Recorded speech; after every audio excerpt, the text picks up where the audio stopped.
sonically sounding really good, but we also still captured that nasty rawness and aggression and that grit, to the music.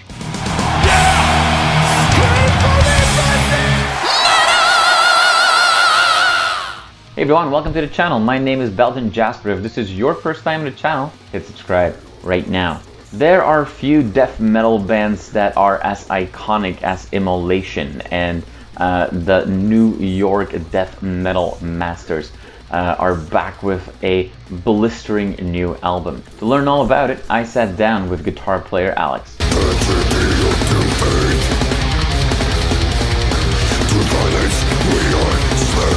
All right, Alex, thank you so much for your time today.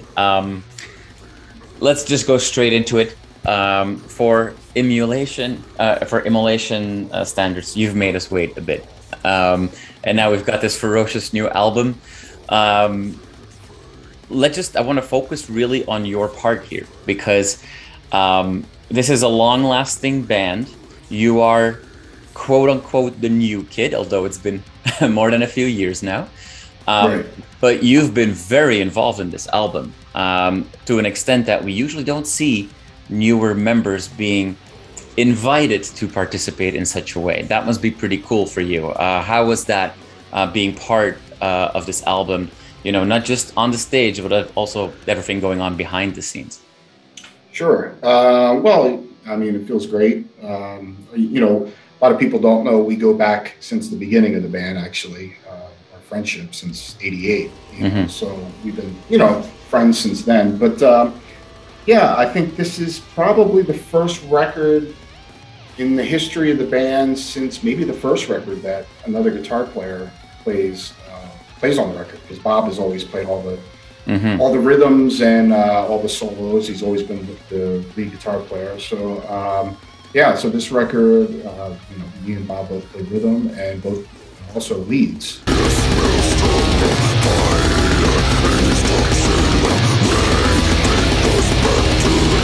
I think me and Bob have a lot of similar influences and similar guitar style, so it really kind of made sense and worked really well as far as because I know what the band needs musically. Yeah. So I would never try to do anything to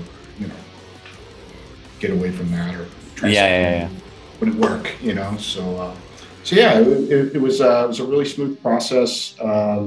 Recording the record. We did the record once again with Robert Vigna, who has done every record since Failures for Gods, and we had Zach Oram do the mix and mastering. So yeah, the combination of those two guys, and it was just really smooth process. Yeah. Now I do feel like you bring maybe just a little bit more of that melody to the band, and that some old school influences. And I don't mean old school death metal, but more like, I see some posters behind you there, but definitely I think you're a big N.W.O.B.M fan. Is that a fair statement? Absolutely, yeah, without a doubt. I grew up with music from the 70s and the early 80s heavy metal, so that's basically my influences, really. So, yeah. I mean, I probably have maybe a little bit more melodic sense to my guitar playing. Bob is very melodic as well, but he's a little bit more, I guess, dissonant, in the way he plays, and that's what he's known for. And he's definitely, a master with what he does. But I also think, the styles really complement each other. Absolutely, yeah. And that leads to a very clear but a very layered album. And I've had a chance to listen to the full album already a few times, and I think you'll agree with me that this is one of those albums where a listener can listen for the 100th time and still find something new. Like, there's a lot going on here, right?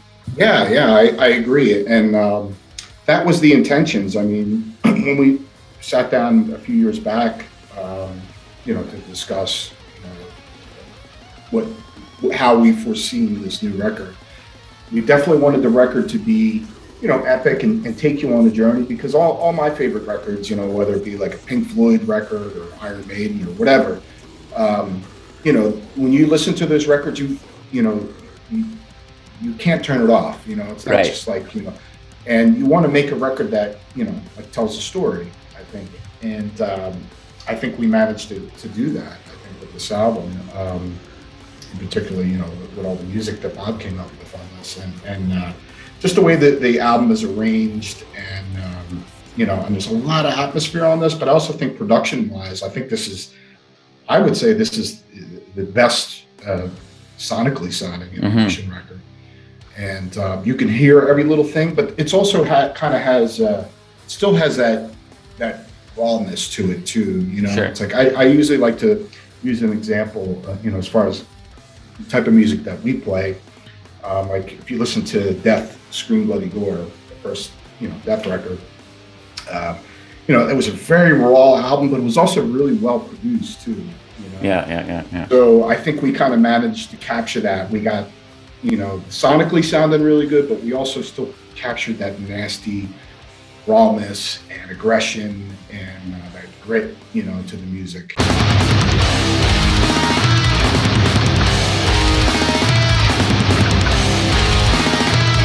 Drum-wise, too, I think Steve, it was his best performance, I think, on this record. And, you know, what he did creatively, you know, what he brought to the table, and also his drum sound. It's just, you know, I mean, I could say for all four of us, we're really happy with this. Yeah, for sure. I think it kind of, you know, like I said, you know, the vision that we had, I think it really kind of came to light. You know? Yeah. Now, you know, that's definitely true on the, you know, the music part of it. And, you know, when we talk about clear production and so on, and you can hear deals, it doesn't take away the heaviness for sure. I mean, the album does feel like somebody's, you know, hitting you in the face with a sledgehammer over and over again.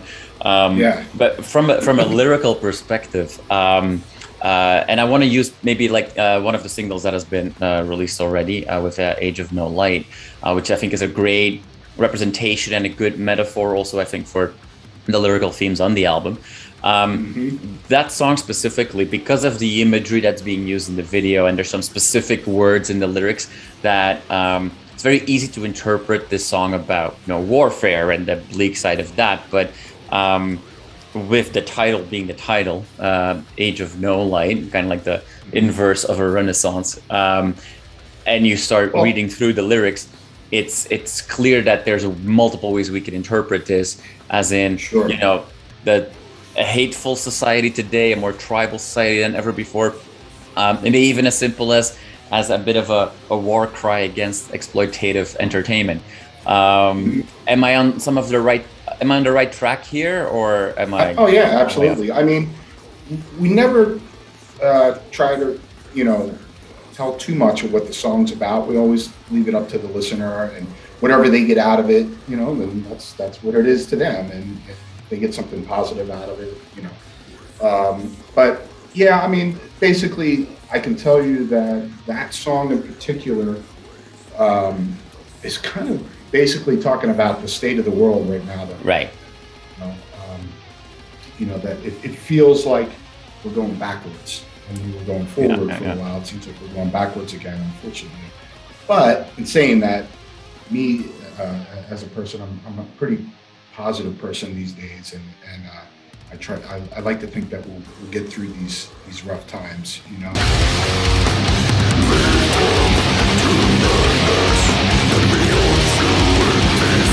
You work with Eliran Kantor for the artwork, who is one of the best in the business at this point, I think. And the job he did was really good. You know, you just have that instant feeling like, hey, this is going to be a classic artwork for the band. How did you guys work? Because this was, I believe, the first time that you worked with him. So how did that happen, and how do you feel about that beautiful piece of work? Well, also, like I said earlier, we talked about how we saw this record a few years back, and we all discussed this. And one of the things that came up was the artwork, and I know that I voiced my opinion to the rest of the guys that there was no offense to the other albums, all the artwork was fantastic, but I always felt that the artwork was never as dark and dramatic to reflect the music of Immolation. And that was one of the things I suggested, and those guys were on the same page as me. Yeah, we're thinking the same thing, that we need something different. We need something a little bit more, dramatic and dark. Yeah. Not to say that the other records are like comical looking, but it's very colorful and like I said, it never, in my opinion, never really reflected 100% the band or lyrically the band. And so I think that he, really captured the vibe of this record. It kind of has that like a old biblical looking kind of painting. Yeah. It's kind of got that vibe to it. And so I think he really captured that.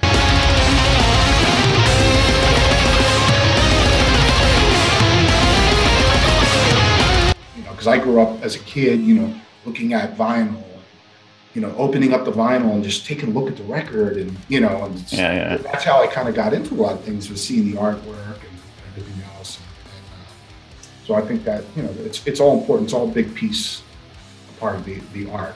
Yeah.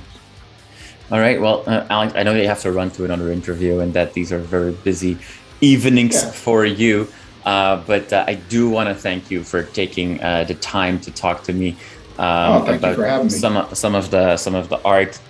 To your point, whether it's visual, musical, or lyrical, I want to wish you all the best in this release cycle, and I can't wait to see you guys on the road, and hopefully with several stops up here in Canada. Yeah. We can't wait. We head out. I think February 18th is our first show this year. We're doing a headlining tour, and which we will be out in Canada as well for a few dates. And we can't wait for that. We love Canada, So and also we do have some other stuff planned for the rest of the year as well, which I can't reveal yet. But we got a lot of really cool stuff ahead. So we're all really excited to get out there and play, and in particular play these new songs, which we're really excited about. So awesome. But thank you so much for the interview. My pleasure. We'll catch up on the road when you can share more about all those future plans. Alex, thank you so much, and have a wonderful rest of your evening. You too. Thank you, Jasper.